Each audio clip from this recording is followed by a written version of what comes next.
Okay guys, तो इस video में मैं आप लोगों को बताऊंगा बिना इंग्लिश ग्रामर के, मतलब कि इंग्लिश ग्रामर अगर आप लोगों को ना भी आती हो, सिर्फ वर्ड मीनिंग के माध्यम से मैं आपको ऐसी ट्रांसलेशन की ट्रिक बताऊंगा जो कि 96% हर सेंटेंस पर वर्क करता है और ये 100% मैं आपको प्रूव करके दिखाऊंगा। तो चलिए शुरू करते हैं। तो देखिए, पहला वाक्य है, सिर्फ एक कंडीशन है, आप लोगों को वर्ड मीनिंग आना चाहिए। अगर नहीं भी आता है तो ये वीडियो देखते रहिए, मैं आपको साथ साथ बताता हुआ चलूंगा।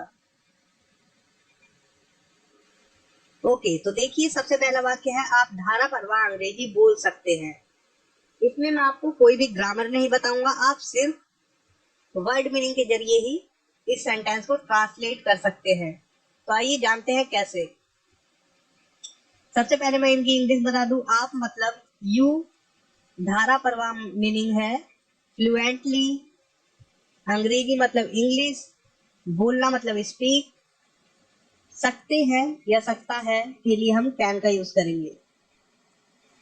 तो देख लीजिए रूल क्या है। सबसे पहले हम जो स्टार्टिंग में वर्ड है उसे लिखेंगे, तो आपका क्या हो जाएगा, यू। अब धीरे धीरे पीछे से आते हुए हम आगे की ओर बढ़ेंगे। सकते हैं के लिए कैन का यूज, उसके बाद है बोलना स्पीक, उसके बाद है अंग्रेजी इंग्लिश,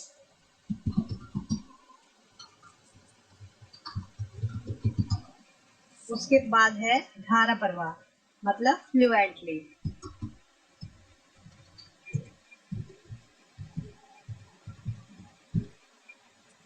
तो आप लोगों ने देखा, ये एकदम करेक्ट सेंटेंस बन चुका है।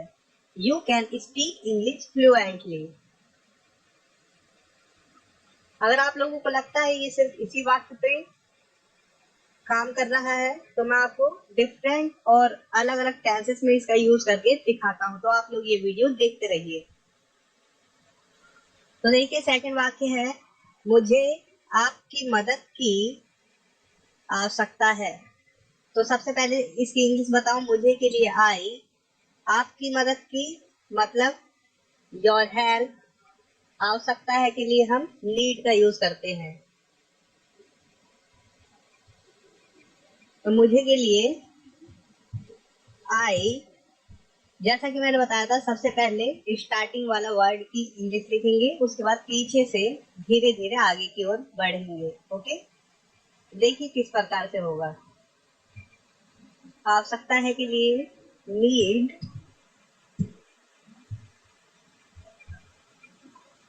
इसे हम पूरा लिखेंगे, आपकी मदद की। ओके, और ये भी मैं बताता हूँ क्यों। देखिए, सेंटेंस पूरा हो गया, आई नीड योर हेल्प। अगर यहाँ पर जैसे कि ये है, मुझे आपकी मदद की आवश्यकता है, तो हमने ये, आपके दिमाग में चल रहा होगा कि इसे भी इस प्रकार से लेना चाहिए, मदद फिर उसके बाद आपकी। ओके, ऐसे नहीं लेना है आपको। अगर जैसे कि मुझे आपके पेन की आवश्यकता है, तो हम कहेंगे I need your pen. Okay, तो हम ये पूरा सेंटेंस यहाँ से उठाएंगे, जो कि आपको यहाँ पर कंफ्यूजन ना हो की। ओके, जो की है ये। अब आगे सेंटेंसेस देखिए, आप समझेंगे। मुझे अपने जीवन में तुम्हारी आवश्यकता है। सबसे पहले इसकी इंग्लिश, मुझे के लिए आई, अपने जीवन में इन माई लाइफ, तुम्हारी के लिए यू का यूज करेंगे, आवश्यकता है के लिए नीड। तो मुझे की इंग्लिश है आई, आवश्यकता है के लिए नीड,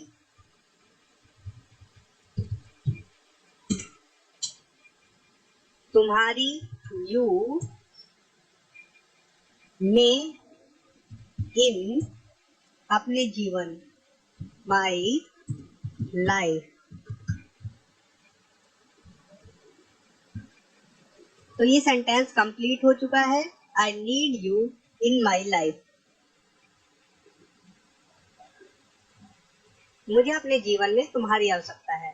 तो यहाँ पर मैं आप लोगों को, अगर कोई कंफ्यूजन है, जैसे तुम्हारी के लिए योर क्यों नहीं आया यहाँ पर, तो मैं आपको बता दूं यहाँ पर योर इसलिए नहीं आया क्योंकि हम सीधा कह रहे हैं कि तुम्हारी आवश्यकता है, तुम्हारी किसी वस्तु की आवश्यकता नहीं है। जैसे कि अगर ये सेंटेंस होता मुझे अपने जीवन में तुम्हारी मदद की आवश्यकता है, तो हम यहाँ पर योर का यूज करते, योर हेल्प। तुम्हारे पेन की आवश्यकता है, योर पेन। तुम्हारे किसी भी चीज की आवश्यकता है उसके लिए हम योर और फिर जो वस्तु है उसका नाम लिखते हैं। ओके, उसके बाद इन माई लाइफ। लेकिन यहाँ पर सिर्फ तुम्हारी आवश्यकता है तो यू का यूज हम कर रहे हैं। उम्मीद करता हूँ आप लोग समझ गए। तो देखिए ये सेंटेंस है, उसे यहाँ से बाहर जाना पड़ सकता है, तो उसे के लिए ही, यहाँ मतलब हेयर, से के लिए हम फ्रॉम का यूज करेंगे, बाहर मतलब आउट, जाना गो, पढ़ना मतलब होता है हैव टू, सकता है के लिए कैन का यूज करते हैं। तो ये होगा ही, उसके बाद सकता है कैन, पढ़ना के लिए हैव टू,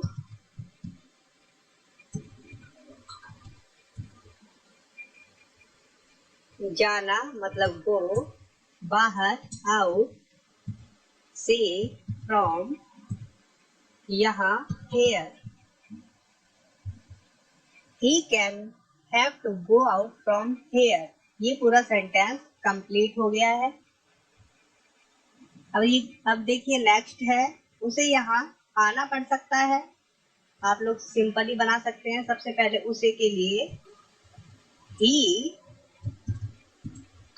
सकता है कैन, पढ़ना हैव टू,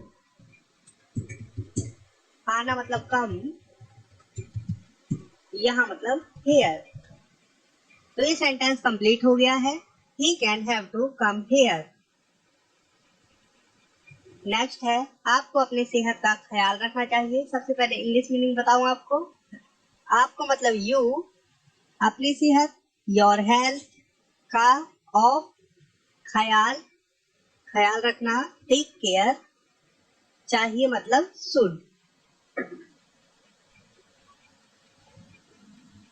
तो ये हो जाएगा सेंटेंस यू, फिर उसके बाद चाहिए के लिए शुड, ख्याल रखना टेक केयर, का, ऑफ, अपनी सेहत योर हेल्थ। तो ये सेंटेंस कंप्लीट हो चुका है। You should take care of your health. तो आप लोग सिंपली किसी भी प्रकार के सेंटेंसेस को बना सकते हैं। आइए कुछ और एग्जांपल्स देखते हैं।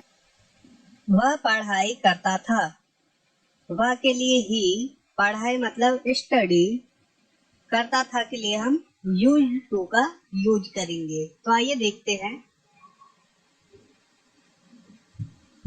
ही करता था, यूज्ड टू, पढ़ाई स्टडी। तो ये भी कंप्लीट हो गया सेंटेंस बहुत ही आसानी से।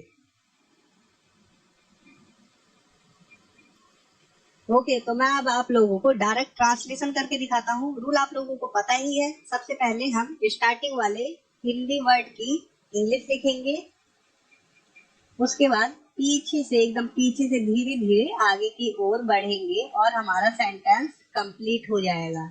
आइए अब ट्रांसलेट करते हैं। मैं के लिए आई, करता था, यूज्ड टू, पढ़ा, स्टडी, मे के लिए इन, इस स्कूल, दिस स्कूल। देखिए सेंटेंस कंप्लीट हो चुका है। I use to study in this school.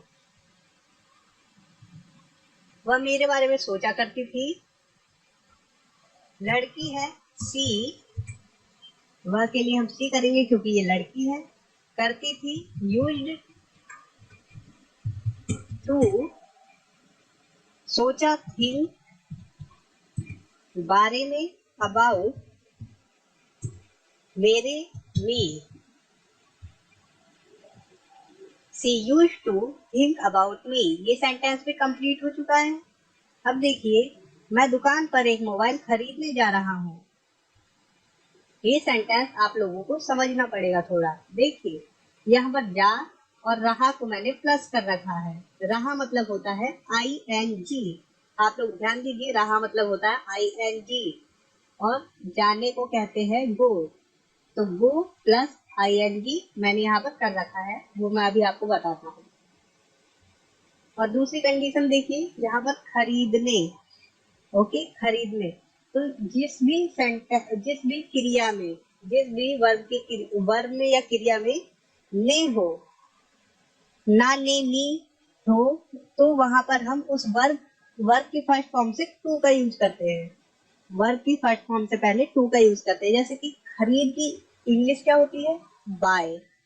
Bye से पहले हम ने के लिए टू, ने मतलब टू, ओके, ना, ने, नी मतलब टू।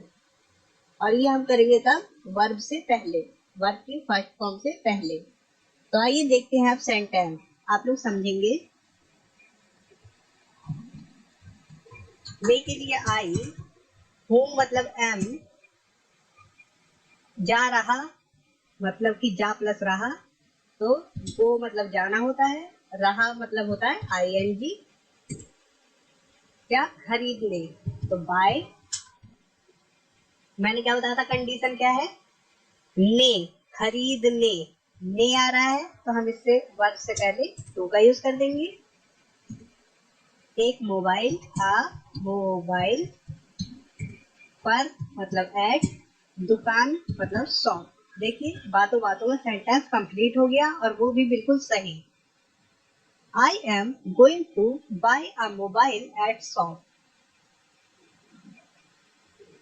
तो आप लोग समझ गए टू बाय हमने क्यों किया? क्योंकि यहाँ पर खरीद ले के लिए हमने टू का यूज किया यहाँ पर वर्ब के फर्स्ट फॉर्म से पहले। और गोइंग क्यों किया? क्योंकि रहा मतलब ING, जाना मतलब गो। तो ये दोनों प्लस होके हो गया गो, गोइंग, ओके।